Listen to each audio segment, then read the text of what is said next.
trying to find energy and free energy videos. That's something I remember from the Searle name. I can't believe that. That's so crazy. Yeah, there we go. So, See on the screen, there's a oh yeah. Russian guy who took a lot of information from my videos. I think his name is Delphin. He has experimented with this. He's using neodymium-based magnets, which are much too strong. He's using aluminum rather than copper. And there's 12. The point is the same. There's 12 orbiting rollers around these stationary stator ring, and Okay. there. Can I ask why 12, or do you have this all? Like, is there a reason for the number 12? 12's the magic number. Yeah, it's not 16 in magnetics. Not No, not 16. It's not the sweet 16. Like sorry, that's not Lee Scanlon's secret There's code of the similar- wheel. The magnetic, But his wheel. flywheel. Yeah, his Just magnetic kidding. flywheel was made of stacked V-shaped magnets, 5 of them in a flywheel around. But this one uses these They had segments. 5. Okay, sorry. And there's a magnetic ring in each of those segments. There's 8 segments stacked to make one roller, and the magnets are not made like any other magnets in history. John Searle imprints a sine wave or a electric signature into the magnets, so into the magnetic field. It's like the company you're working for does, correct? It's called, it makes like those crazy SEG. locking one magnet stuff and all sorts of wild. SEG Magnetics is what the company I work for, and with the laser you imprint the magnet. Sorry, or how do you imprint a magnet? With coils and magnets and a giant 8-foot magnetizer. So it's and then you can make it to do. Everybody uses high capacitive discharge in order to just zap a metal and make a magnet to change the orientation of the spin to make the poles north and south. John Searle developed a way to superimpose the magnetic fields so that you have this waveform, and then when in rotation, it repeats that waveform as an emergent AC subcarrier. So now it's resonating like a tuning fork and flipping poles at the same time.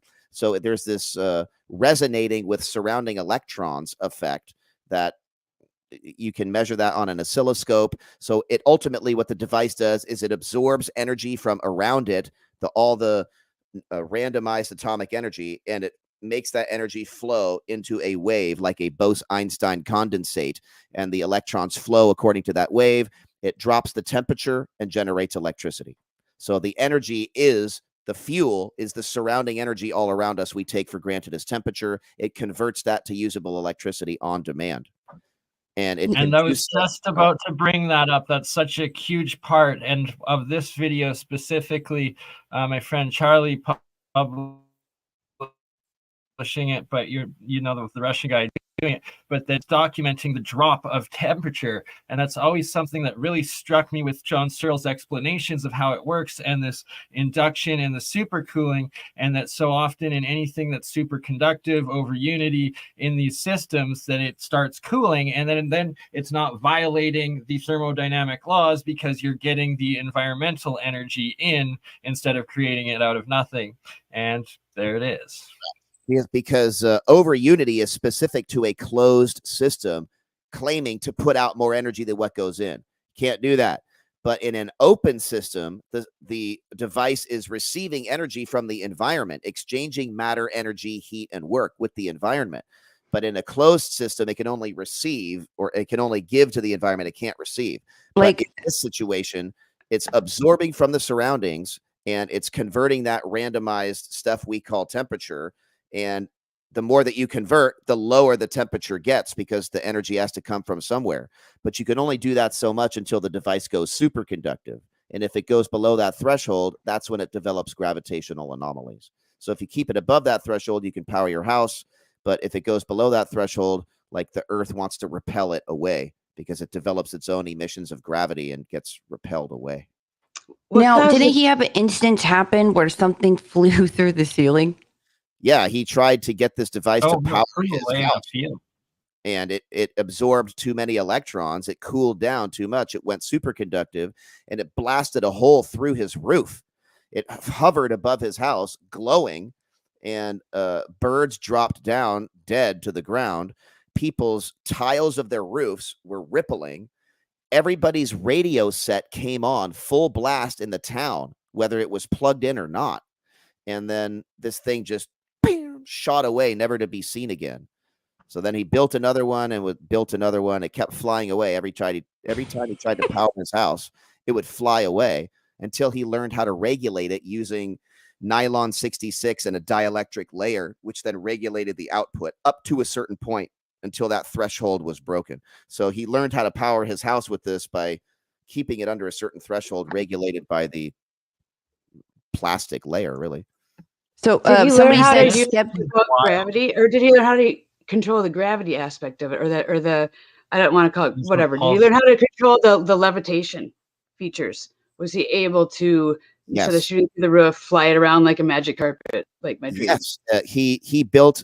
He said if this thing wants to fly after being overloaded, he's just going to build a body around it and let it fly. So he built an 11-foot body around this thing with 64 pins and hammers around it, with oscillators and electronic equipment in the center of the ring. And this thing would spin, and he would control it with ham radio, triangulating the signal to the point, and the device would fall to that focal point node, and wherever you point that node, it would fly as fast as a radio signal could propagate. So like a drone remote, like a control, but with electromagnetics instead of propellers or whatever. And it would be emitting its own gravity silently, cold. And he was doing this around 1965, 1968. The BBC filmed him with his experiments weekly for over a year and did updates. Really? Cool. And I tried to get the footage from the BBC. They have it listed to be in their archives, but they said it's not on the shelf. It's not there. And the few pictures from the BBC, like one of the footage or whatever, if you even bring them up, YouTube instantly freaking strikes you with copyright, takes your whole video down. It's crazy. Wow. And I just have to point out, like, this is wild with showing the heat here and how it's cooling when, you know, how is it cooling? How is that happening? You should have friction. It should be heating up. The faster it's going, the more heat loss there should be. But these are super efficient cold fusion stuff, or cold electricity. Is that part of the imprinting that makes it have the capacity to cool? No, the imprinting is different. The imprinting is to guide the electrons in a specific wave. All of the energy around us that we take for granted as temperature is in a randomized state. So this device absorbs that surrounding energy and converts it to its own operating frequency. So it it can make it cold or hot. Like it can do it, or it can kind of cool because it's absorbing the energy from around it. So therefore, there is less energy around it, which means the temperature drops in proportion. Yeah, because energy has to come from somewhere, abiding by the first law of thermodynamics. But the second law of thermodynamics only applies to closed systems. This is an open system receiving matter and energy and from the environment itself and exchanging work. So higher dynamic, and that's what there's multiple what seem to be working, what quote unquote over unity or free energy, but it's because they're all open circuits adding from energy in that is converted to useful electrical energy from some environment or source. Okay. So a closed system is like a compressed bottle of air. So you press that bottle of air like this, like this can of duster has bottle of compressed air. As if I keep doing that, it won't have any air left and there'll be nothing left because it's a closed system. The amount of stuff in there is pressurized. Once the pressure is released and equalized, you have no more power anymore. So an open system is like a wind turbine in an open field where the wind just passes through it in the open atmosphere. Or an open system is like a hydroelectric dam where it rains into a reservoir, the water passes through the dam, which then spins turbines and then depletes the kinetic energy of the water. But what happens to the water? It runs out the other side. The sun evaporates the water, which then goes up into the clouds again. and then rains back into the reservoir. So now you have a cycle of energy openly that the sun is being affected and exchanging energy. So you have this evaporation, condensation. Now imagine that on the so-called quantum scale, on the subatomic scale, where the electrons are single, like fermions, and then they collect at the core. They couple like Cooper pairs, and then they spin and they quantum tunnel through the device like a Newton's cradle, longitudinal through the device, and then they split on the outside of the device, which the energy is collected through the pickup coils, and then those electrons are single again, and then they migrate to the positively charged neodymium core, and the cycle repeats. So you have this condensation and splitting, condensation boson to fermion, back and forth, which is powered ultimately by the sun and the surrounding energy. So you deplete the electrons, their energy is charged by the sun and the ambient energy around it, and then you can extract that again. That's what the device does. So does it get more powerful as it gets closer to the sun then, so as it's levitating? Is it like easier to operate because it's like, ooh, I'm right here? It wouldn't get more powerful because the amount of mass will dictate the amount of energy it can absorb and harvest. Okay. So it would just be closer to the sun. It would just have more available energy to harvest. But if you wanted to harvest more, you'd have to build it bigger in order to. It's crazy to think about that. The bigger it is, the higher it can even go. The better it gets. Yes. So how high did his go? The ones that he had operating, do we know? Because we never saw the footage. Does he have documentation? Allegedly. Footage of one shooting off. Yeah, well, allegedly, like 5 or 6 shot off into space, never to be seen again. And speculates that's what's a meteorite. Then that's going to land. And they're going to be like, there you go. We just solved it. Boom. Comet. And then it grew horns. Something grew on it, and they went away. And you guys, it's coming back. But these claims have been validated up to a point by Boeing, by the ESA, the European Space Agency, doing experiments with rotating superconductors, NASA, and they found that rotating superconductors can produce anomalies, gravitational anomalies, that are 1 million trillion times bigger than Einstein's relativity predicts. Like 1 million trillion times. So you take the number 1 trillion, you do that 1 million times. So 1 million trillion. That is how off relativity is. So these forces that these devices can harvest and harness is probably a lot more powerful than what modern science can say is possible. But the devices themselves, they have to be so big in order to harvest a certain amount of energy. So if it is true, and his claims are true, then these devices shot up into space to equalize between like the moon and the Earth, or like the moon and Mars, or they equalized somewhere where it can't absorb energy as much anymore because it's too small and there's not enough energy around. So maybe that's what the Black Knight satellite is. Yeah, I don't know what. No, that's something completely different. But I have to interject and bring up that essentially is demonstrating an aspect of gravitational buoyancy in how it's acting is a bit. No.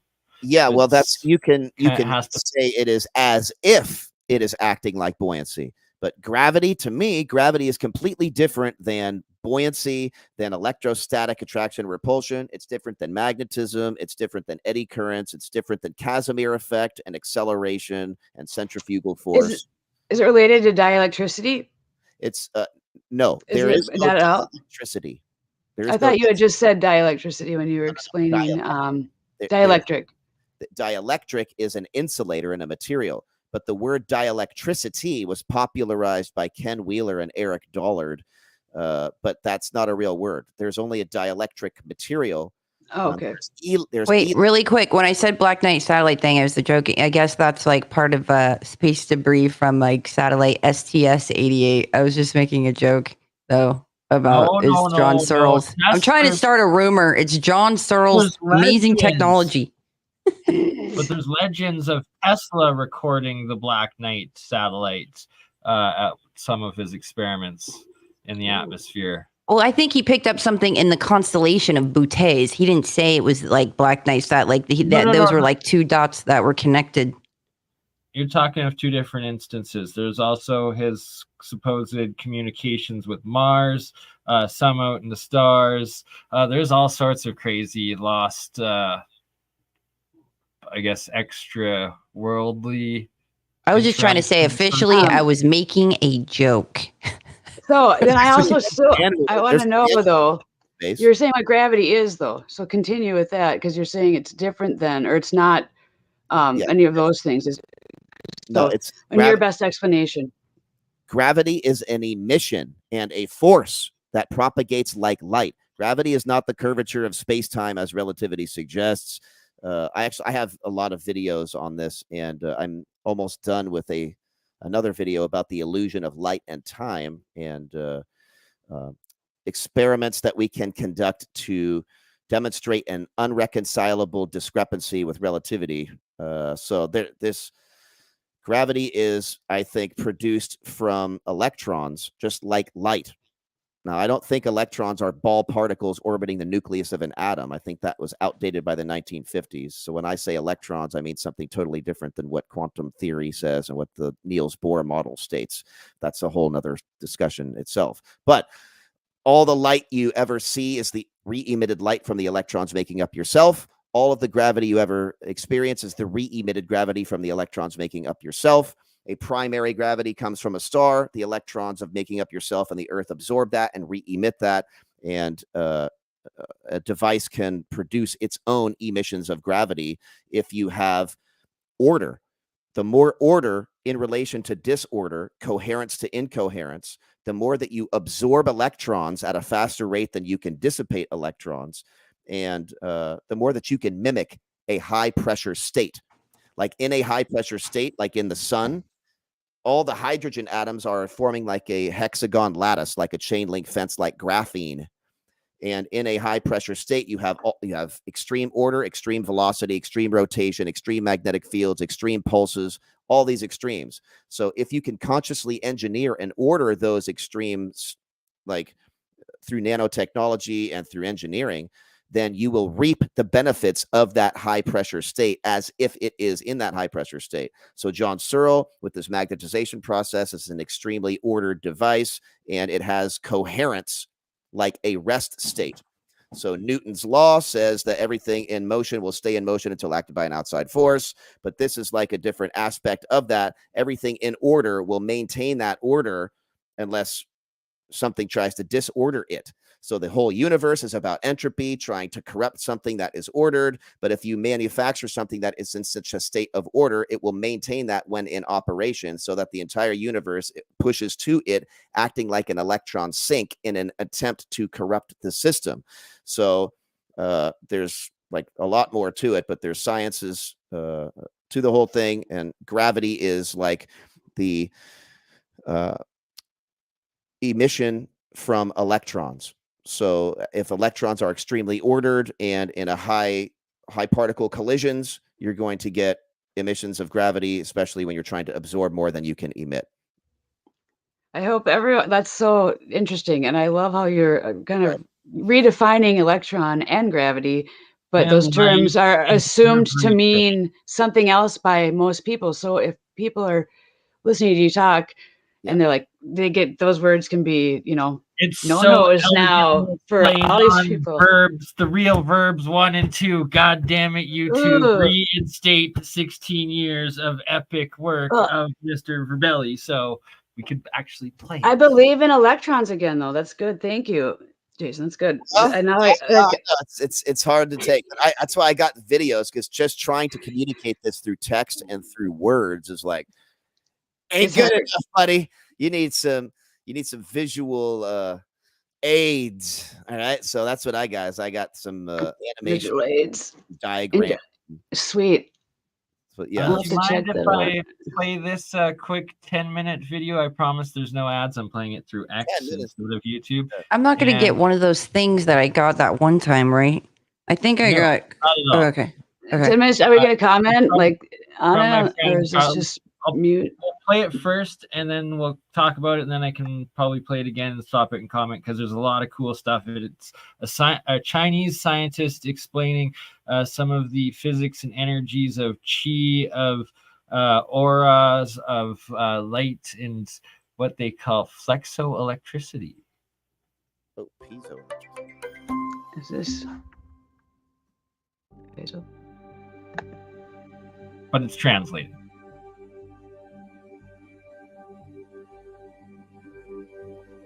In 1999, in the Taiwanese physics community, coming to challenge my four-fingered research lab ended up being an accident. Yes, I can hear discovered it. some special divine wisdom related to religion, such as Buddha, bodhisattvas, Jesus.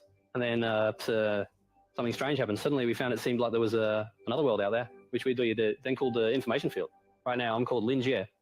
So among us, there's a physicist, Professor Chen Jiande. Professor Chen thought, since they're in that world, do we have any physical tools? Come communicate with them. You don't really believe in people with special abilities just by relying on them. If there was a physical tool that could be used to talk to them, just like we do with computers, with the screen turned on for communication, wouldn't that make it scientific?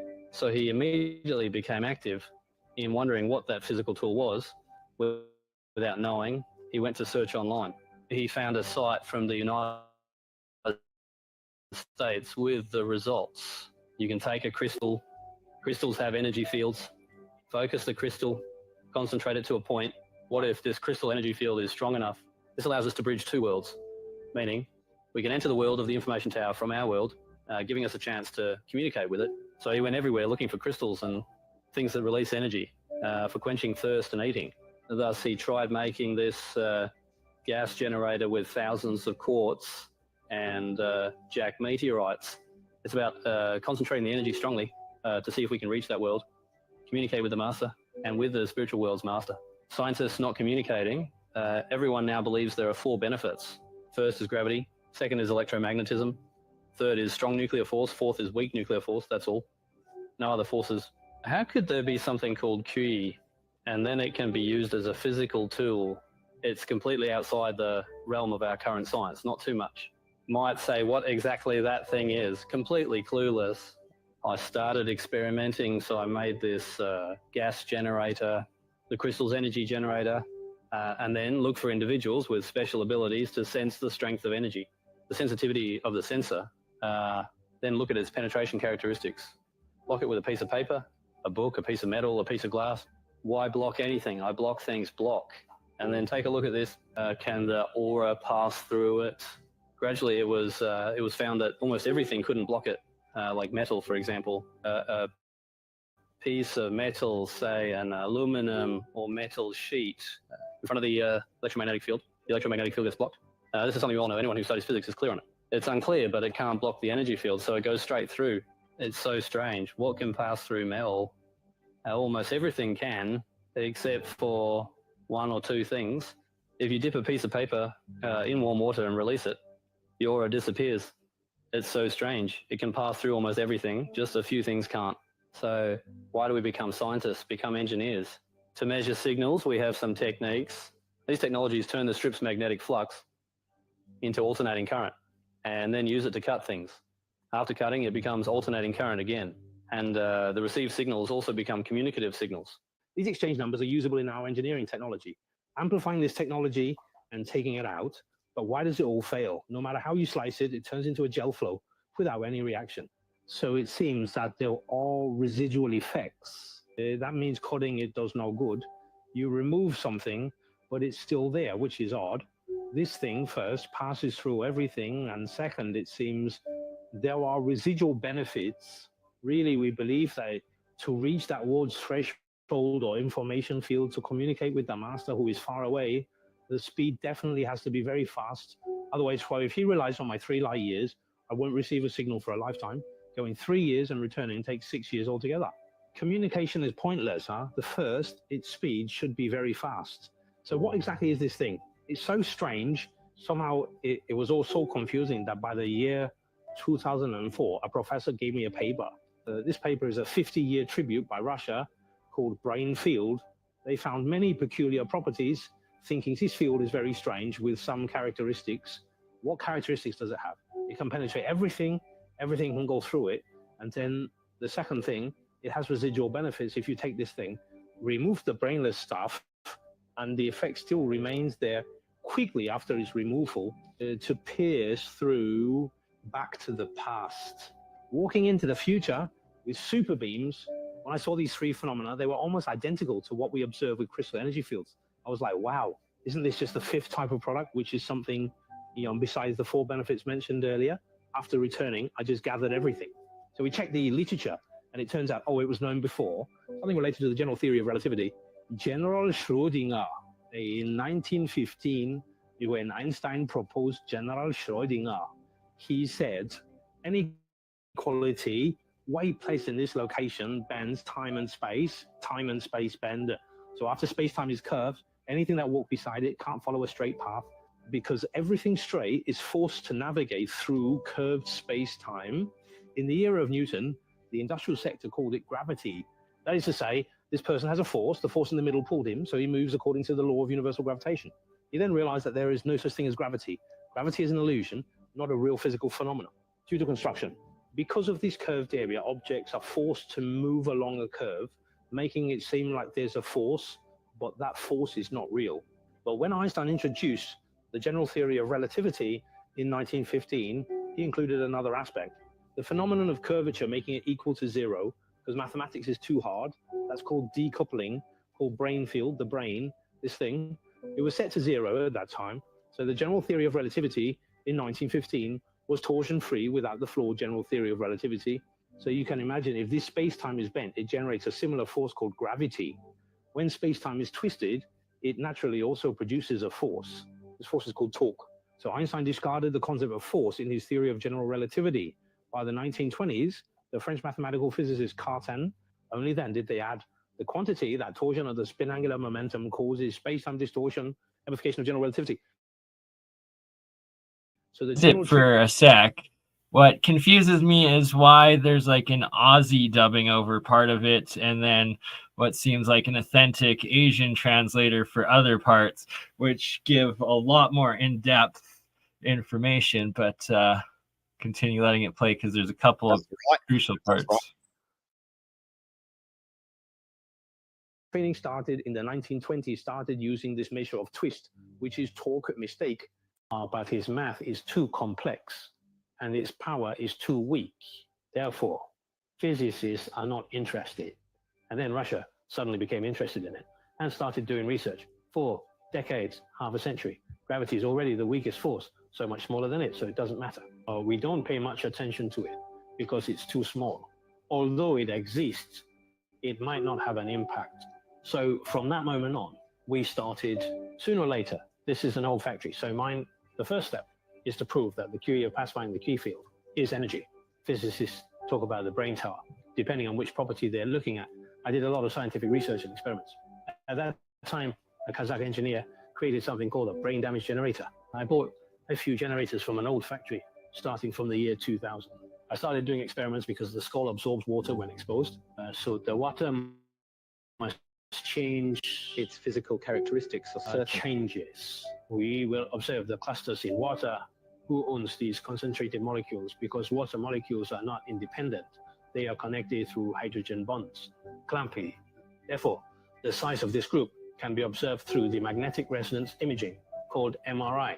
So we observe the changes in the signal of nuclear magnetic resonance of water and the variation in the response of water molecules after irradiating it with water. Then look at its characteristics. What can block what and what can't. Then look through to see the changes. And we'll know. So from this characteristic, we gradually discovered that aluminum can pass through it. Then things like magnetic materials, wood, stainless steel, because it has magnetism inside. It also has brain damage, so the brain scatters, so its behavior changes. It's different from the usual. You can see it very clearly. So we conducted many physical experiments in this area. What about pausing it here where he's specifically describing this aura/information energy field, and that it could pass through aluminum waves, but certain magnetic frequencies and biological frequencies would interact with it. And I guess this would essentially be your conscious wave frequency and energy spectrum. The energy field. If the energy couldn't come out, we had to rely on people with special abilities, or people who are sensitive to meridians, go to feel these energy fields. Changes in size reflect on his hand. He feels both size and intensity. And we also use paper dipped in water and put it down. The signal disappeared. We also used the sacred wisdom of Buddha to let it go.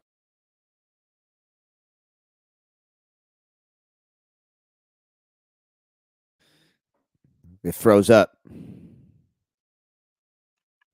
This is that stronger, different. There is a factory inside, and this factory conducts experiments very similar to the old factory by the water. So later we confirmed that the two factories are the same thing. The aura of the crystal and the distortion of space-time in the brain's field are connected. It is the same basic physical property. So I think the crystal aura is just the crystal airbags we saw on the website in the year 2000 are just the physical confines. It doesn't come from nothing. It's not empty. It is something that truly exists within the theory of general relativity. It's just very weak, but it exists, and its impact is significant. So suddenly we understand that this aura, this mental field, this thing, true things can be measured and proven to exist experimentally. And they come with traits that are very peculiar.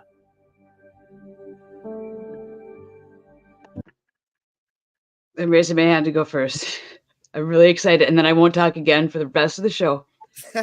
Julia, could I say that? Because this is your alley, but this is like a continuation of like Charles von Reichenbach's crystal electromagnetic research from like the 1850s that got kiboshed. He got smeared. He was one of the earliest scientists that got smeared out of history. One of my favorite people. The book title is so long. It's all about crystallization, magnetism, electromagnetics. And he studied and used people that could see with their eyes closed, essentially, and getting all those people. So anyway, that's all I'm going to say, because I have a whole video worked out on Reichenbach, but I wanted to know if any of you had heard of or looked into Carl or Charles von Reichenbach's work on crystallization, magnetization, because I think a lot of this research is continuation of some of that stuff, because that was done in labs. They have a lot of the data, and they've followed it up in these societies and wherever else it's been allowed. So, all right. Thank you for sharing that, Bernie. Awesome. My question for you, Brittany, is that also sounds a lot like Wilhelm Reich's orgone energy stuff. And are either of those tied together? Did Wilhelm Reich get any of these predecessors' work? I think I was looking at Reich's references, and I was like, who the heck is von Reichenbach? Because there's no videos, nothing on him. And I bought all his books. And he was earlier, so a lot of it is similar sounding. He was just studying the vital forces, which organic chemistry. Julie, I was talking about this. I'm like, I'm not ready to talk about the vital forces yet, but organic chemistry, once they could produce urea, it erased like vital sciences and all the research from before, and it kind of changed the path of science for a variety of reasons. But von Reichenbach did study that early on, and he's got a testimony where he's pleading with all of science, like, listen to me.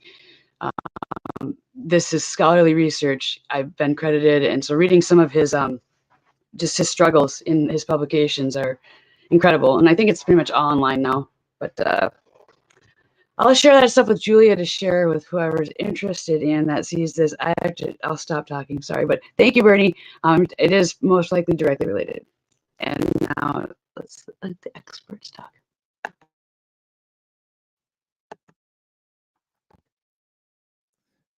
What do we got? Who's up next? What do we got? Well, what are your thoughts just on like the involvement of crystals in electromagnetics? Is that anything that that is relative, or? Yes, absolutely, because there's crystalline structure to magnets, and you have to have the domains of the magnetic material itself. On a Wow. very small scale, on the atomic scale, if you have enough order, and then you generate that and you stack that order like graphene stacked, you can generate a magnetic field from the interaction of electrons in that grid, especially when it's in motion. So, and when things are in an ordered periodic ordering, that is kind of the definition of a crystal. So it requires crystals in order to have magnets. I've never even thought of that relation for some reason. Crystals are like the perfect, like, organized structure to the point that like light gets through it. They're so organized. But you have to have metallic, like ferrite and iron, in conjunction with other materials which could be crystals and stuff. So ultimately you have iron mixed with other materials in like. What if I have iron and copper in the crystal state, and zinc and silver in the pink crystal state where the metal is almost see-through and sparkling? Which one? So I do alchemy and I do a lot of electrolysis, and I got a hold of Sir Isaac Newton's released Alchemy Writings Translated, and he describes these 7 colored states of transmutational metals, the final 7th state being this pink crystal state, and he states that it's in this state that metals are able to be transmutated from one element to another, and that I've gotten several different metals, pure element metals, suspended in these crystalline states in some of my jars. Yeah, well, there's a lot of different scenarios where you can break down crystals or water or magnets. You can do that in the earth. You can do that in space. You can do that there's too many factors, and you have to go for a case-by-case basis scenario. But what you're talking about is valid for sure. Yeah.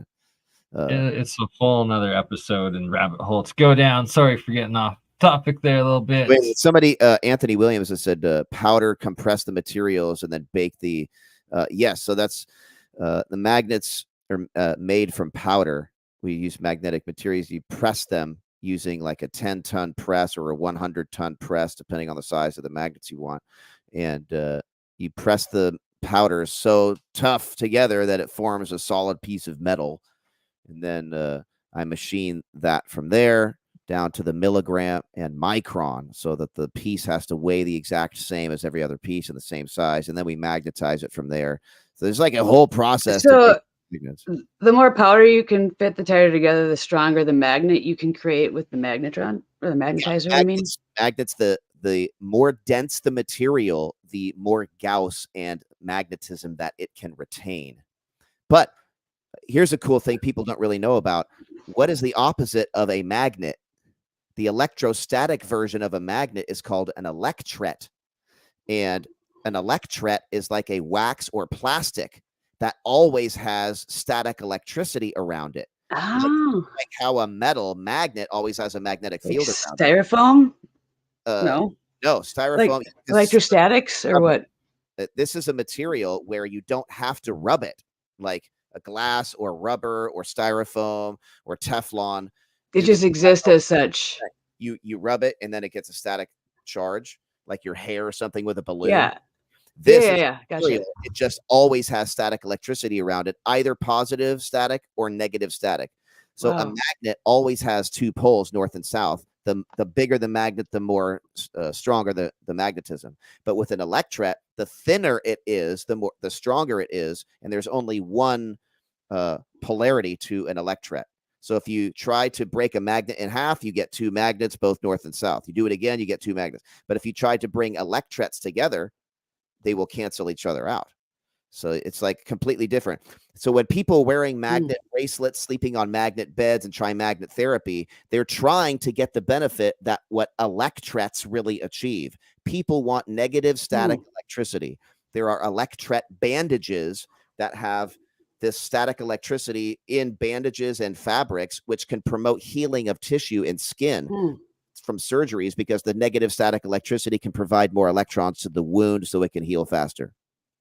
Wow. We're not giving health advice. That's Just fascinating. discussing it's all science and alleged. Exactly. Like the lady version of the electron, the electret. I'm offended, actually. The electret. right. But so I'm totally offended. also The electrons, actors. Sorry. the I'm just electric kidding. technology of interacting with cells to the original Royal Raymond Rife technology, I would suspect. Oh, and the other thing, the Ebner effect. The Ebner effect can induce evolution, or rather restore your genetic potential. Yes. This guy named Guido Ebner found that his house plant would start to grow towards his negative static electricity experiment, more so than his than the light in the window. So he took the seeds from that plant and then he planted them, and saw that the next generation plant looked nothing like the parent plant because it was under the influence of negative static electricity. So he took trout and then bred the eggs in between these capacitor plates with a coherent, ordered electric field. And he found that the trouts were bred much larger, smarter, had less parts with more functions, and they lived longer and were healthier.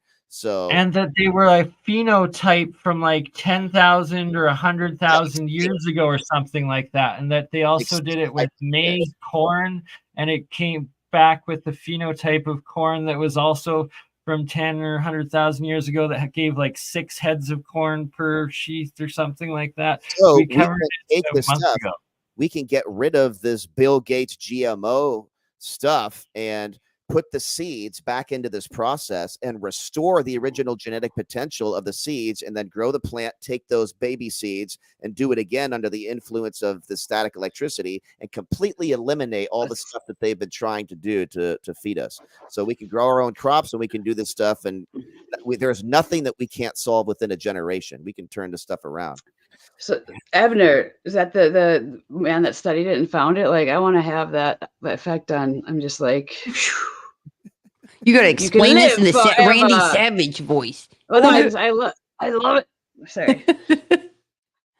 But yeah, that should be like a superhero. Like, you have the Ebner effect on things, or what is it? Ebner?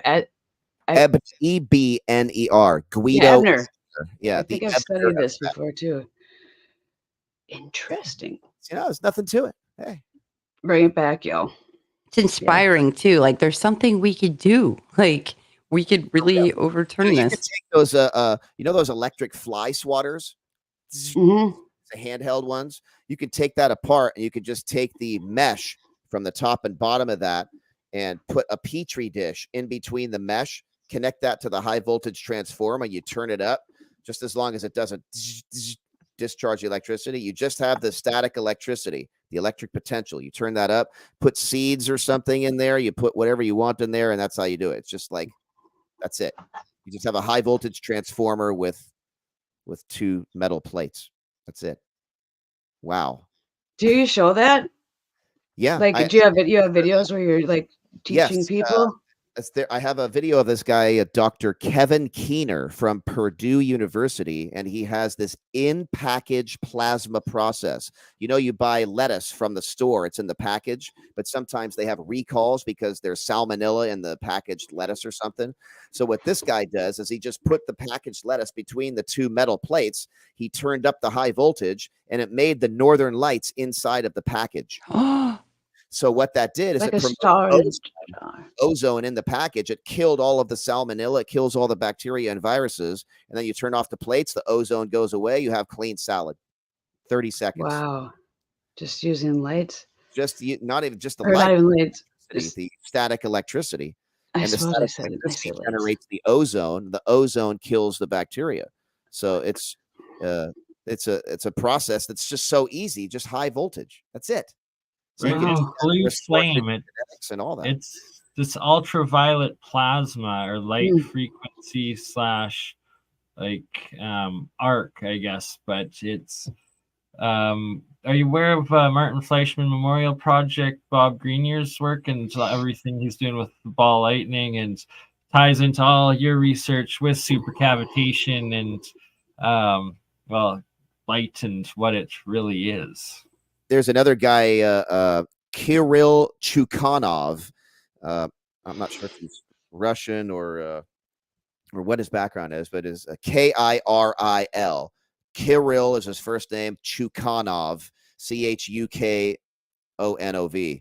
Kirill Chukhanov. He has this device, the quantum energy dragon, he calls it, which is a modified microwave.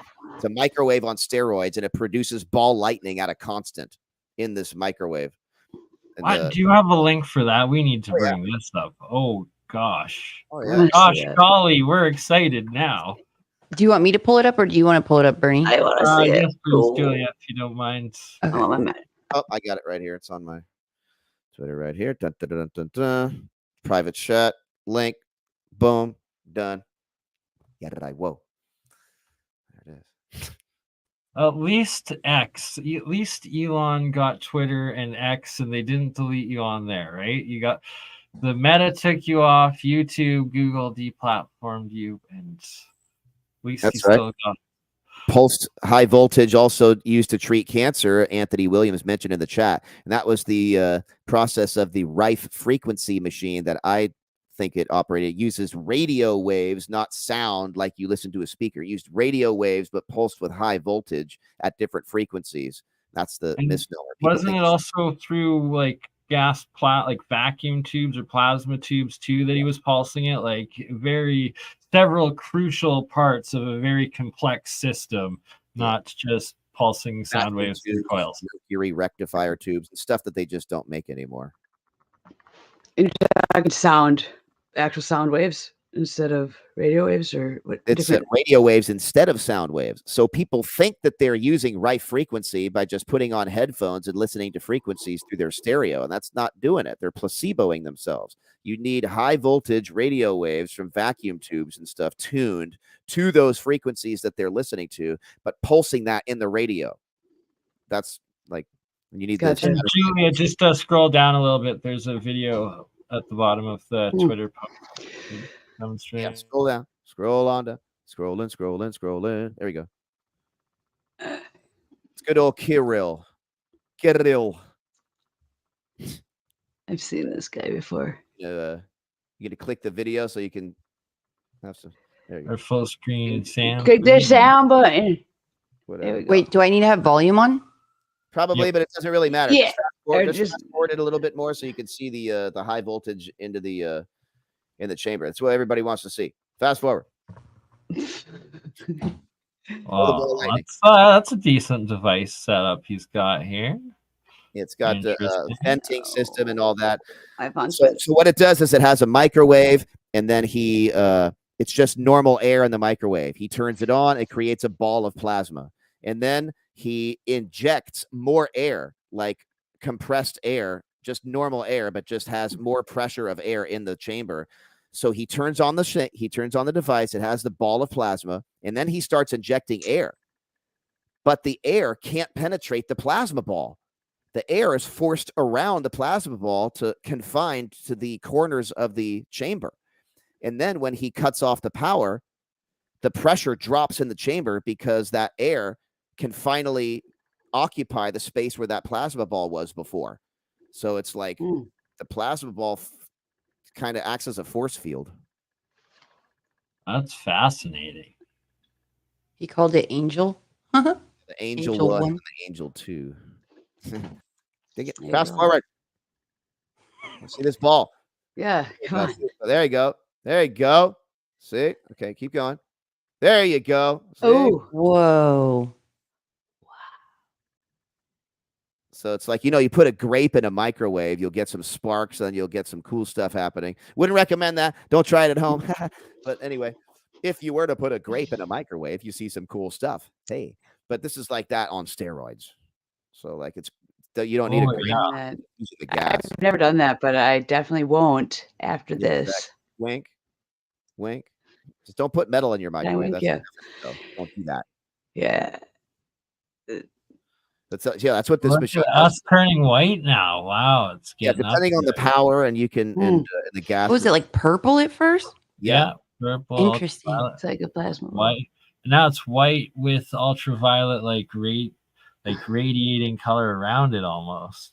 Part of the disinfecting property of the light is using the UV spectrum. So you can use ozone and UV light to super disinfect stuff really quickly. Yeah, just put it in the sun. Magenta. Yes, somebody in the comment. Exactly. Yes. If you put ozone, what would happen to water? If you put ozone nanobubbles into water, it changes the water to a pink color because the refractive index of ozone changes the water looking pink. I want pink water. Yeah. Ooh. I heard it tastes sweet and it's kind of good for you too, depending on the amount of. I want to take a bath in that water.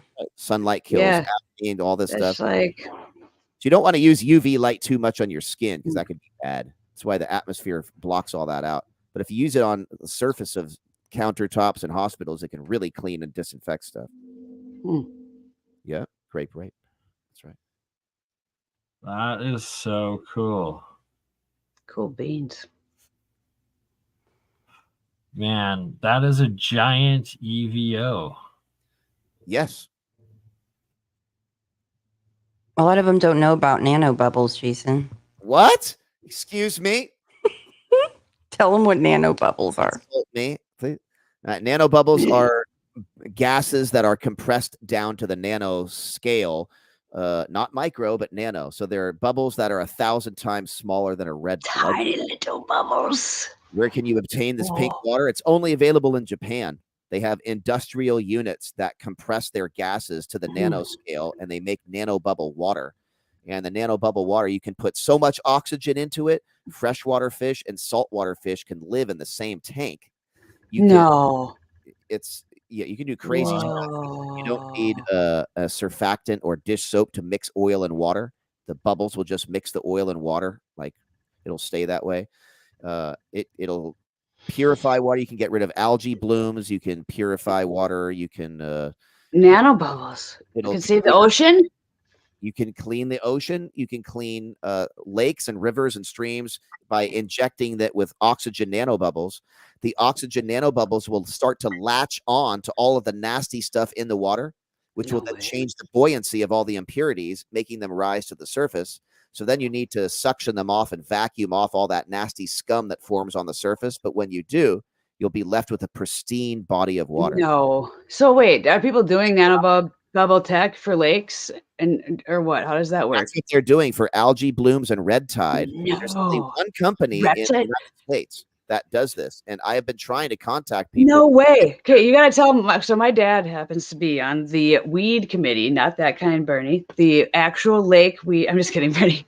But for real, the weed committee for his lake council that he's on, or whatever it is, and so he's had to get grants or whatever, trying to get rid of various things that are affecting the lake, and it's like thousands of dollars to get someone to review it, all this treatment that is toxic, and you treat this thing, but then it makes something else bad, and it's like it creates a different thing. So everything is just, it seems like a bad option, except for nanobubbles seem like there's so many way to go.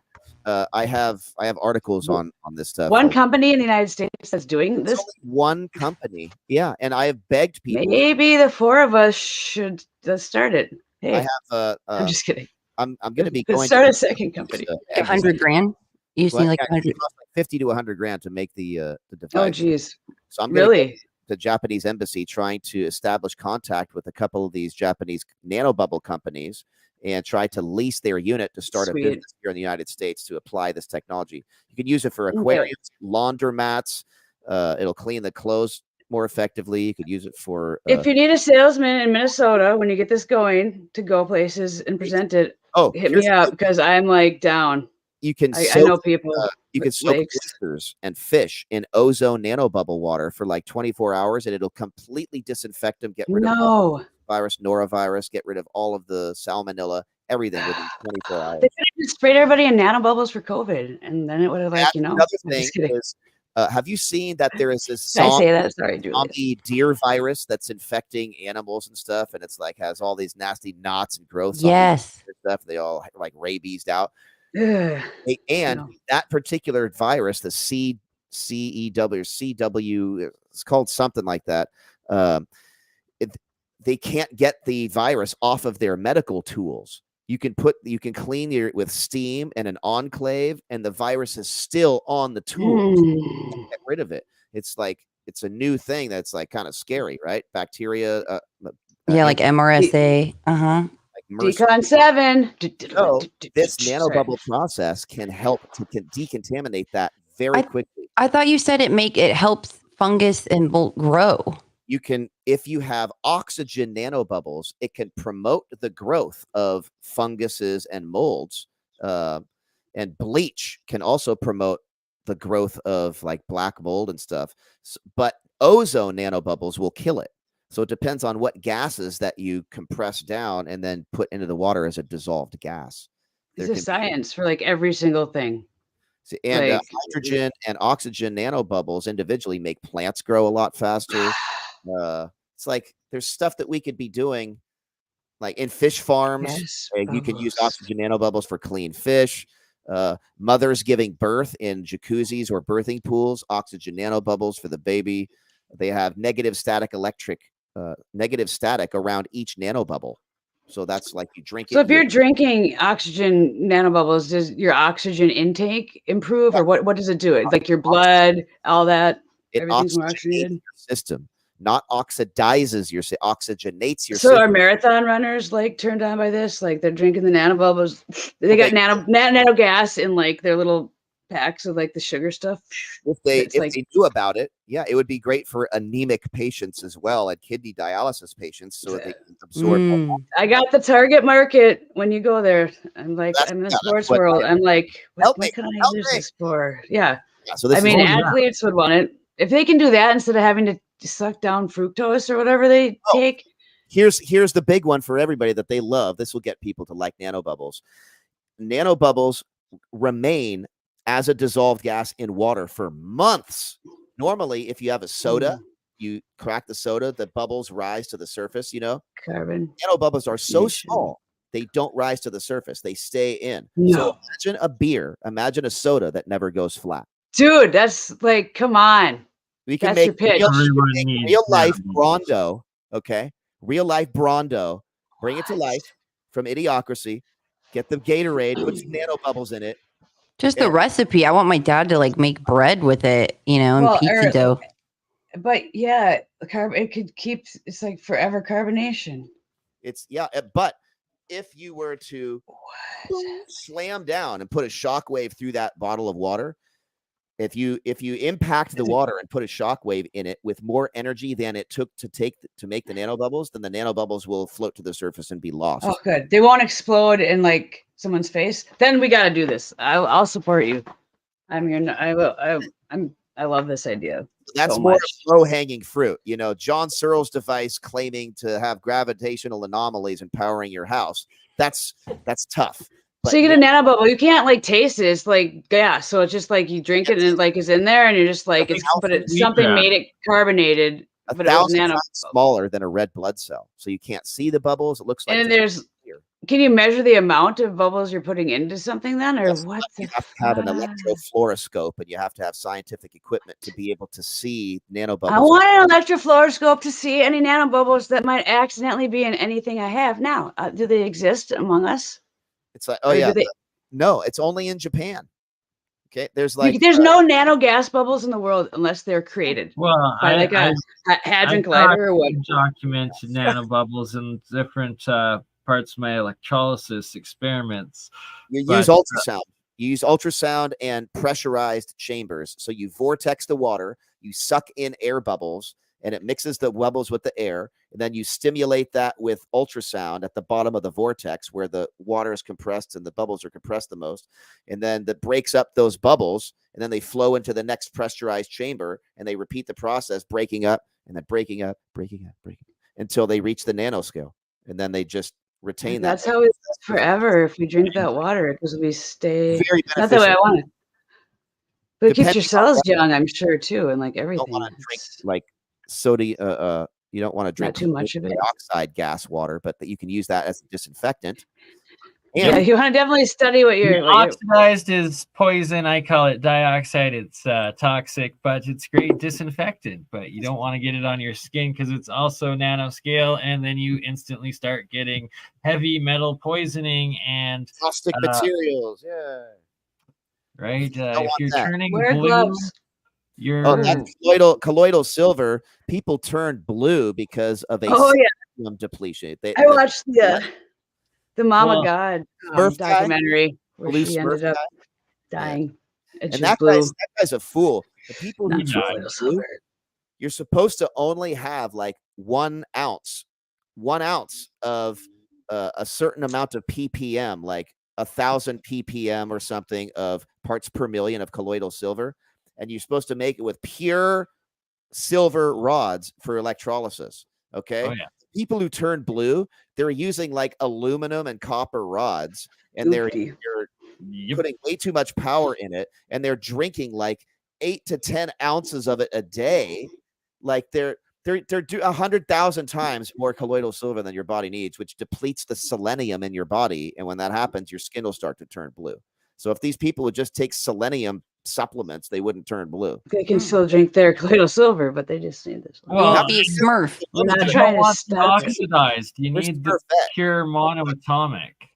He also died. Electret, Smurfette. Sorry, I keep thinking of that new word that I learned. Copper is safer than aluminum. You don't want to do that with aluminum. But yeah, you want like absolutely silver, and platinum, and you want like pure 0.999 pure. You want like 4 nines. The good stuff.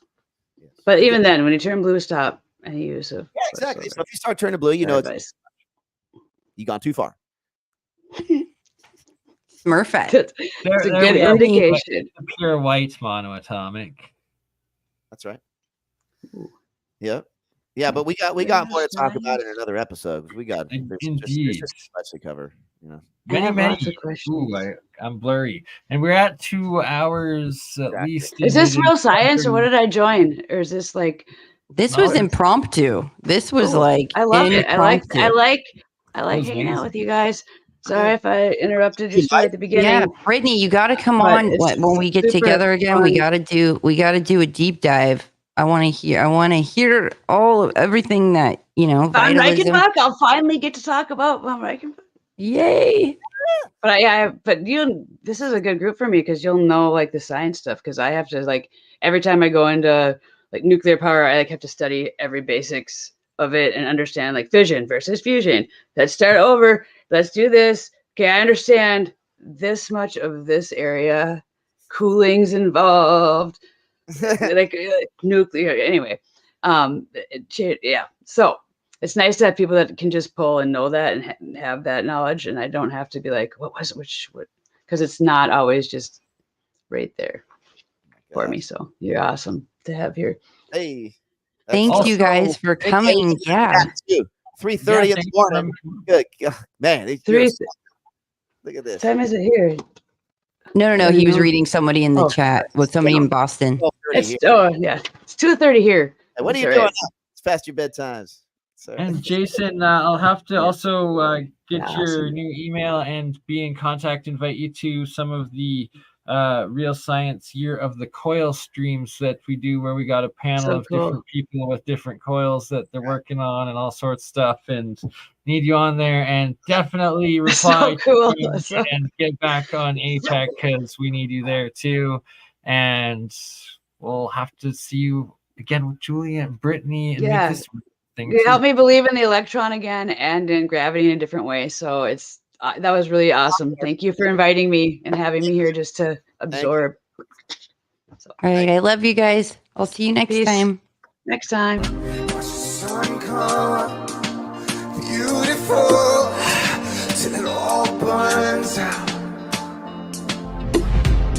We're like falling stars, miracles dancing on the ground, and we're right with you to feel it stride deep dive.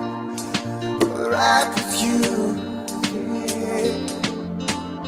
and we're right with you to feel it stride deep dive. Suffering grows, yeah.